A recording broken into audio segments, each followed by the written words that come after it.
अखिल भारतीय तीर्थ महासभा सम्मेलन 14 व 15 मार्च को डांडाराव पेशवा पार्क बिठूर में आयोजित हुआ। इस मौके पर राष्ट्रीय अधिवेशन में 16 प्रस्ताव पास किए गए। आज हमने इसके राष्ट्रीय अध्यक्ष श्री महेश पाठक व पंडित जितेंद्र महाराज जी, जिनके संरक्षकत्व में ये आयोजन संपन्न हुआ, तथा पंडित सुधीर द्विवेदी जो गंगा सभा तीर्थ पुरोहित कमेटी कानपुर के स्थानीय अध्यक्ष हैं, के साथ कानपुर संवाद के साथ एक विशेष भेंट वार्ता की। इस भेंट वार्ता के दौरान जो बातें सामने आई उससे आपको हम रूबरू करा रहे हैं कानपुर संवाद की एक्सक्लूसिव न्यूज में। पुरोहित महासभा के राष्ट्रीय अध्यक्ष पंडित महेश पाठक एवं हमारे श्री गंगा सभा कमेटी तीर्थ कमेटी बिठूर के संरक्षक पंडित जितेंद्र जी महाराज हमारे मध्य मौजूद हैं। 2 दिवसीय इस सम्मेलन में जो पुरोहितों का सम्मेलन हुआ, इसमें जो चीज निकल कर सामने आई है उस पर हम आज वार्ता करेंगे कि कौन कौन से ऐसे महत्वपूर्ण प्रस्ताव इस सम्मेलन में पास हुए, जिसके लिए समस्त तीर्थ के पुरोहित यहाँ पर एकत्र हुए।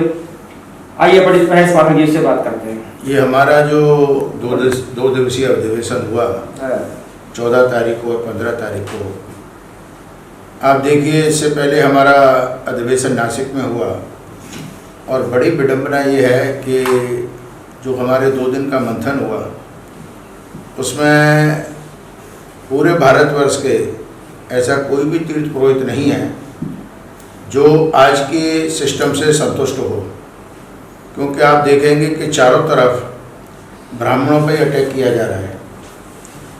यहाँ तक कि हमारे गया के पुरोहितों ने कहा कि जब ओबीसी और एससी एक्ट के तहत उनके निवेश कोई गठन होता है तो उसमें हम लोग अलाउ नहीं हैं, परंतु हमारा भी कोई ऐसा गठन हो जिसमें हम अपने आप को संरक्षित फील करें।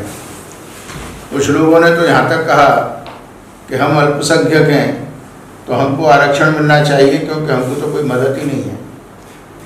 तीसरा, सब जगह की यही समस्या थी कि जहाँ भी मंदिर या तीर्थ सुचारू रूप से चल रहा है, यहाँ जहाँ थोड़ी सी भी इनकम है, वहाँ सरकार का ये लक्ष्य रहता है कि कैसे हम इसका अधिग्रहण करें, कैसे हम न्यास का गठन कराएं। तो हमको कोर्ट भागना पड़ता है अपने ही राइट के लिए। हमारे महाकालेश्वर सिंह जो हमारे युवा संगठन के अध्यक्ष हैं, उन्होंने भी कहा कि अभी सुप्रीम कोर्ट में एक रिट पेंडिंग पड़ी हुई है जिसमें पूजा धर्म स्थल उसकी व्याख्या हो रही है, तो हम उसमें जाके अपने आप को नामित करा के ये ऑर्डर लें कि हम हैं किधर। तो चारों तरफ से आप देखो कि अभी जब कोरोना काल भी हुआ और हम लोग यहाँ यात्रियों का आना बंद हुआ तो किसी ने ये सुध नहीं ली कि पुरोहितों का भी क्या हाल है। सबको मदद मिली। आपके बिठूर में इन्होंने एक डिमांड रखी कि हमारी पंचवर्षीय परिक्रमा इसको एक राजकीय मेला घोषित किया जाए। इनके यहाँ रहने को धर्मशाला नहीं है, तो सब अपनी अपनी, जैसे हमारे यहाँ ये कतकी मेला और पंचकोशी परिक्रमा ये प्राचीन काल से चली आ रही है और कई पीढ़ियाँ पुरोहितों की इस पे गुजर गई इसको संचालित करते हुए, और भव्य तरीके से होती है। ये पंचवर्षीय परियोजना नहीं, पंचकोशी परियोजना बोली जाएगी और 5 कोस तक ये जाती है परिक्रमा है। हाँ, 5 कोस तक जाती है। तो पंचकोशी परिक्रमा को क्या हम लोग राष्ट्रीय महत्व की मांग के लिए आप इसमें क्या करेंगे? देखिए, इन्होंने कल ये अपनी एक डिमांड रखी जी, तो हम इसका पत्र मुख्यमंत्री जी को लिखेंगे जी, क्योंकि ऐसे ही जब हमारे राजगिरी में अधिवेशन हुआ तो उनकी भी वहाँ ये थी कि हमारे राजगिरी का मेला जो है वो राजकीय मेला घोषित हो, तो उससे उनको कुछ अनुदान मिलते हैं। तो हम ये बात भी यहाँ के मुख्यमंत्री योगी जी को लिखेंगे कि बड़ा महत्वपूर्ण तीर्थ स्थल है और यहाँ से तो बहुत इतिहास जुड़ा हुआ है। तो हम उस पत्र के माध्यम से, जहाँ तक हमारी कभी कभी उनसे मुलाकात भी हो जाती है हमारी समस्याओं को लेकर, जैसे गंगा जी में ये लोग क्लीनिंग करते हैं तो गंगा का पानी उस दिवाली के आसपास निकल जाता है, तो इनकी डिमांड ये थी कि उसको क्लीनिंग बाद में की जाए। अब जैसे स्क्रैप चैनल की बात आई थी गंगा जी की, तो हम लोगों ने त्रिवेंद्र सिंह रावत को भी लिखा, तो उन्होंने उसको फिर विड्रॉ किया तो ऐसे कोई ना कोई समस्या आती हैं। जैसे हमारे कुंभ के मेले की बात थी पहले हरिद्वार यहाँ के प्रयागराज के, जहाँ पर के हमारे पंडितों को तीर्थ पुरोहितों को सबसे पीछे जगह मिल रही थी और हम चाहते थे कि जो कमेटी वहाँ की बनी है उसमें हमारे पुरोहितों का भी प्रतिनिधित्व हो, तो उन्होंने हमारी बात को माना। नहीं तो जैसे कि 10 साल बाद कुंभ आता है, ठीक है, योगी सरकार ने प्रयागराज को अर्ध कुंभ को कुंभ में परिवर्तित कर दिया, तब पुरोहितों ने इसका विरोध पुरजोर ढंग से क्यों नहीं किया कि आप परंपराओं को मत बदलिए, हरिद्वार में 10 साल बाद कुंभ इस साल पड़ रहा है, तो इसके लिए आपने क्या किया था उस समय? नहीं देखिए कि अगर ये वहाँ पर कुंभ करते हैं, नहीं उन्होंने किया, बाकायदे प्रचार किया, मीडिया ने उसको छापा, उनकी स्मारिका निकली है, बकायदे इसको भेंट करते हैं सबको योगी जी। नहीं इन्होंने ये किया तो वहाँ के पुरोहितों ने इस बात को देखा कि अगर वो कुंभ हो रहा है, अर्ध कुंभ आपने माना, अर्ध कुंभ और कुंभ में अंतर है, मुझे मालूम है। हाँ। अभी जैसे राशियों के हिसाब से ये हो नहीं हमें मालूम है। हाँ। परंतु ऐसा नहीं है, उसमें अगर आप देखेंगे अगर तिथि और उसमें कोई फर्क आता है तो पुरोहित उसका विरोध करते हैं। अभी जैसे वृंदावन में ये हमारा समागम है, परंतु इन्होंने अभी उसको एक अर्ध कुंभ की डेजिग्नेशन दे दी। अब उसमें यहाँ मुझे आपसे कोट नहीं करना चाहिए, हालांकि ये बात चल रही थी कि हरिद्वार में जो कुंभ होने वाला है वहाँ पर इन्होंने कोरोना का और इसका सब रिस्ट्रिक्शन लगाए, तो इन्होंने ये था त्रिवेंद्र सिंह रावत ने ये कुंभ को देखते हुए, क्योंकि 10 साल बाद पड़ा है, कल ये घोषणा कर दी कि हमने अब कोरोना का कोई पाबंदी नहीं है। त्रिवेंद्र सिंह रावत तो नए मुख्यमंत्री उसने अभी नया आया ही है, नए मुख्यमंत्री ने कल घोषणा कर दी कि जो है कोरोना काल का हमने प्रतिबंध हटा दिया। नहीं हमने कहा जब वहाँ पर ये हुआ तो उन्होंने मथुरा के जो समागम को कुंभ का रूप दे दिया, क्योंकि सबसे पहले समागम वृंदावन होता है, वही जाते हैं हरिद्वार। और आपने देखा होगा कि जो शाही स्नान बाद में होना था वो उन्होंने शिवरात्रि पे करा दिया। कुंभ तो है, वहाँ के तीर्थ पुरोहितों को भी लगता है कि अगर जैसे वृंदावन में यमुना जी में इन्होंने कुंभ करा दिया और अदर जगह पे भी कुंभ करा दिया, तो क्या इससे आपको ये नहीं लगता है कि पुरोहितों की जो हमारी पहचान चली आ रही है, जो हमारी परंपरा चली आ रही है, वो छिन्न भिन्न हो रही है? इसका हमें सरकार से विरोध करना चाहिए कि आप तिथियों में डालें। आपने मेरी बात ही कह दी।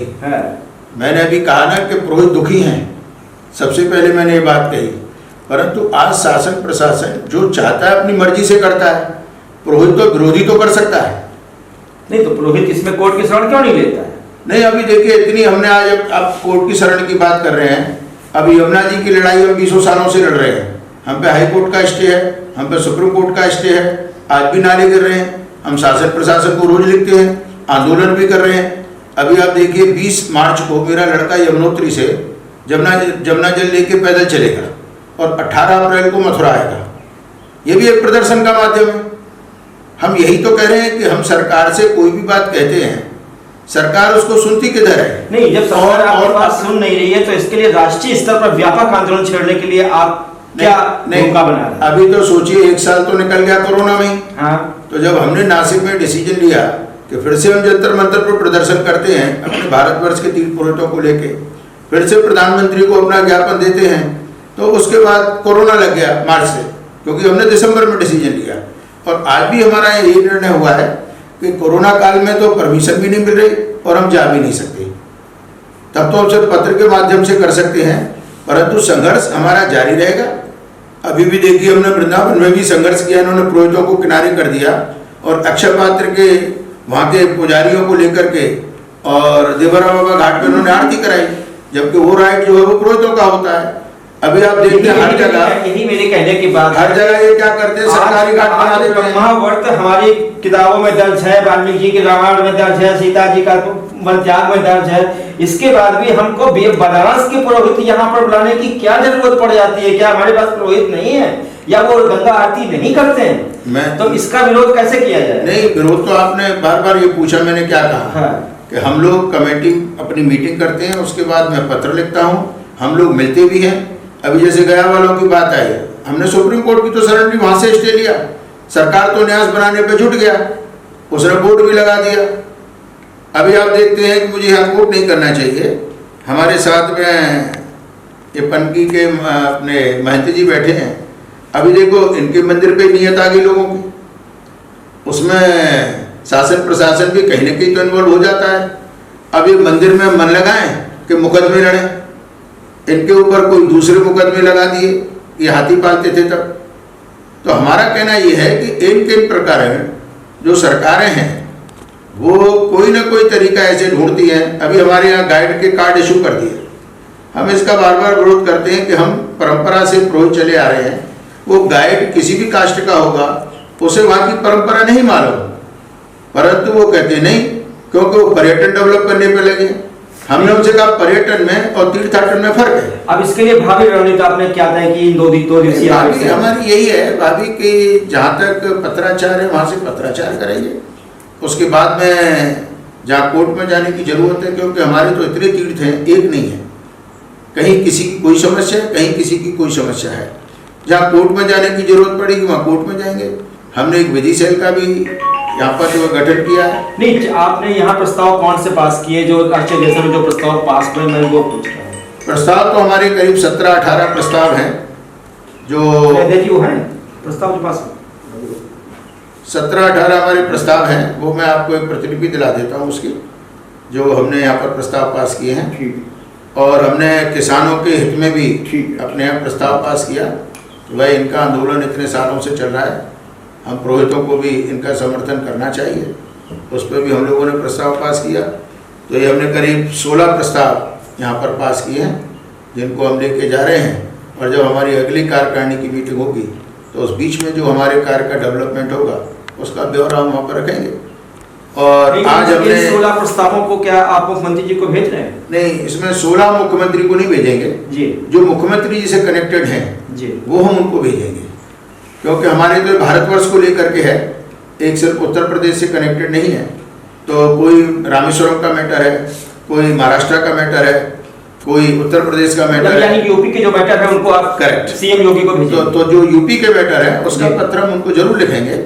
और मैं मानता हूँ कि जब हम मिलते हैं या बात करते हैं तो कोई ना कोई उसका हल तो निकलेगा, और जो नहीं निकलता है तो हम लोग संघर्ष करने को तैयार हैं, पीछे तो हम हटते नहीं।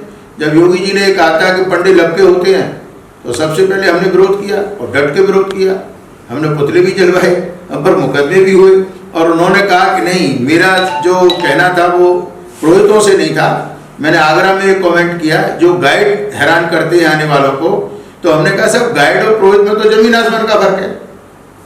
तो आप तो महंत हैं, तो आपको तो पुरोहित न कह के वो गाइड कहने चाहिए। और हम ये चाहते हैं कि पुरोहितों का आइडेंटिफिकेशन भी हो, क्योंकि आज जब पर्यटन डेवलप हो रहा है तो हर तरह का आदमी आता है। तो हम एक कार्ड डिस्ट्रीब्यूट करें जिसमें सरकार का भी ठप्पा हो और हम उसके सब डिटेल दें। अगर वो कोई मिसबिहेव करता है तो उसकी जिम्मेदार स्थानीय संस्था हमारी और अखिल भारतीय तीर्थ पुरोहित महासभा जिम्मेदार होगी, जिससे पुरोहितों को लपका न कहा जाए। धन्यवाद महेश पाठक जी। बीच में पलकी महंत पंडित जितेंद्र जी महाराज बैठे हुए हैं, जो गंगा सभा के संरक्षक हैं, और उनके ही संरक्षण में इस बार इतना बड़ा राष्ट्रीय अधिवेशन ब्रह्मा और बिठूर में श्री तीर्थ पुरोहित गंगा सभा कमेटी कराने में सक्षम हुई है। ये बड़े ही हर्ष का विषय है। मैं पंडित जितेंद्र जी महाराज से बात करना चाहता हूँ। महाराज, गया जाने से पूर्व बिठूर में पिंडदान करने का महत्व है, और जो भी गया जाता है वो पहले बिठूर में पिंडदान करता है। इसके बाद भी इस तीर्थ स्थल को हमारा स्थानीय प्रशासन शासन महत्व क्यों नहीं दे रहा है? ब्रह्मावर्त घाट की बजाय वो पत्थर घाट में आरती करने में विश्वास करता है, जबकि ब्रह्मा खूंटी पूरे देश में प्रसिद्ध है। 1001 वेबसाइट इसकी बनी हुई है भारत सरकार की, जिसमें ब्रह्मा खूंटी का उल्लेख आता है। तो महाराज, आप इस पर क्या कहना चाहेंगे? जय श्री राम। देखिए, ऐसा है कि ये इस सरकार की नहीं, अगली भी सरकारें नहीं, और ये गलत पद्धति पड़ रही है, जिसका कि पूरे समाज हर जगह पर विरोध हो रहा है। ऐसी बात नहीं है। बिठूर में भी आप देख रहे हैं, जब पत्थर घाट बनाया तो वहाँ पर, प्रयाग में भी विरोध हुआ। जहाँ पर भी ये सरकारी स्थिति चल रही है, हरिद्वार में, तो वहाँ भी विरोध हो रहा है, उज्जैन में भी हो रहा है। हर जगह विरोध किया जा रहा है हर सरकार का, और उसके लिए संघर्ष के लिए समिति बनी हुई है। और जहाँ जहाँ सरकार के गलत करती है वहाँ समिति अपना विरोध भी दर्ज कराती है और कराएंगे। महाराज, पर्यटन विकास की योजनाओं के नाम पर अब तक बिठूर के लिए कई सरकारों ने करोड़ों की धनराशि जारी की, लेकिन बिठूर के घाट और बिठूर की सड़कें और बिठूर के धर्मशालाएं आज भी ज्यों की त्यों उसी तरह बदहाल क्यों पड़ी हुई है? अब क्या बताया जाए, ये हमारे यहाँ देश की विडम्बना है राजनीति की, और राजनीति की नहीं, हमारे नौकरशाहों की। कि माल आता है तो हमारे आज से पूर्व में एक दिन जब हमारे राजीव गांधी जी प्रधानमंत्री थे, तब उन्होंने ये स्वीकार किया था प्रधानमंत्री पद पर कि हम 1 रुपये भेजते हैं और जनता के पास तक 10 पैसे पहुँचते हैं। तो आज आप समझ लिए राजीव गांधी जी को जाए भी काफ़ी समय हो गया, अब वो स्थितियाँ और हैवी हो रही हैं, अब 1 पैसे की स्थिति में आ गया है, तो वो आप 1 पैसे का विकार देख रहे हैं। महाराज जी इस तरीके से कैसे चलेगा? तीर्थ पुरोहितों को तो कुछ सवाल कुछ पूछेगा नहीं, सरकार के एजेंट सब जगह आ जाएंगे। ब्रह्मावत बिठूर के नैना पार्क में हुआ,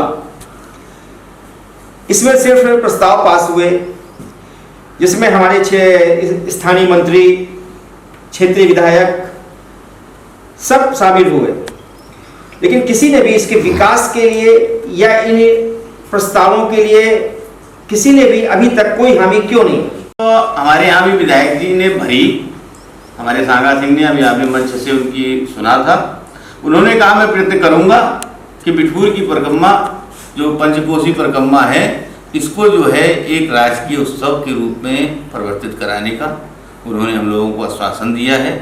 अब देखिए जितना उनका है आश्वासन पर हम लोगों के वो हैं, वो प्रयत्न करेंगे, क्योंकि वो हमारे संघर्षशील विधायक हैं और उन्होंने कई संघर्ष भी किए हैं बिठूर के लिए। अभी आप कई संघर्षों को उनको देख चुके हैं, तो हमें उम्मीद है कि वो मुख्यमंत्री से यहाँ की व्यवस्था कराएंगे। अभी उन्होंने जैसे विधानसभा में अभी इसी सत्र में कहा था बिठूर के रामायण मार्ग के लिए सीतागमन, ऐसे ही वो आगे बिठूर की परिक्रमा के लिए संघर्ष करेंगे, हमें उम्मीद है। पिछली बार गंगा महोत्सव में योगी जी आए थे, तब हमारे स्थानीय विधायक ने कहा था कि जिस दिन ये रेलवे लाइन चालू हो जाएगी हम इसको चित्रकूट से जोड़ देंगे और ये रामायण परिक्रमा स्थल के रूप में ये फेमस हो जाएगा। लेकिन पिछले दिनों CRS ने ट्रेन चला के परीक्षण भी कर लिया, 12 मिनट में बिठूर से बंधा ट्रेन पहुंच गई। अब हमारा प्रभावत स्टेशन देश के सभी स्थानों से इलेक्ट्रिक इंजन से जुड़ने जा रहा है। ऐसे में स्थानीय विधायक की जो घोषणा थी वो कहाँ गई, इस पर आप लोग क्या प्रयास कर रहे हैं?